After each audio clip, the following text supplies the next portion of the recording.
Si tu as un carnet comme celui-ci dans lequel tu notes tous les nouveaux mots anglais que tu apprends, tu dois certainement te confronter à des problèmes tels que la difficulté à te souvenir de ces mots ou simplement te retrouver à confondre le sens de ces mots avec d'autres mots que tu as appris par le passé. Si tu as ce problème-là, voici trois solutions pour régler ça. Premièrement, apprends plus les mots de façon isolée, apprends les mots avec le contexte.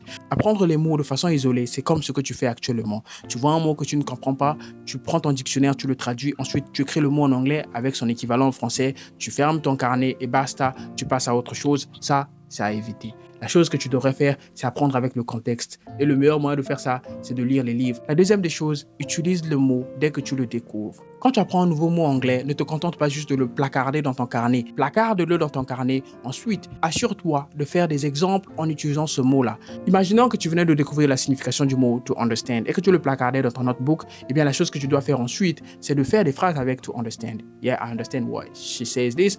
I understand what this means. I understand bla bla bla. Tu fais beaucoup de phrases avec to understand. Et enfin, numéro 3, ne fais pas attention à tous les mots. Ça, c'est un principe fort. Comprendre que tous les mots n'ont pas la même importance dans une langue. Il y a des mots très récurrents et d'autres mots qui sont très rares. Si tu vois un mot pour la première fois et que tu le placardes ici et que tu ne le revoyais plus jamais dans 9 mois, c'est normal que tu l'oublies. Au bout d'un moment, ne note des mots que s'ils sont fréquents. Si tu vois un mot de façon fréquente, là, traduis-le. Mais si tu vois un mot pour la première fois, n'y prête pas attention. J'espère que la vidéo t'aura été utile. Abonne-toi pour plus de conseils sur comment apprendre l'anglais.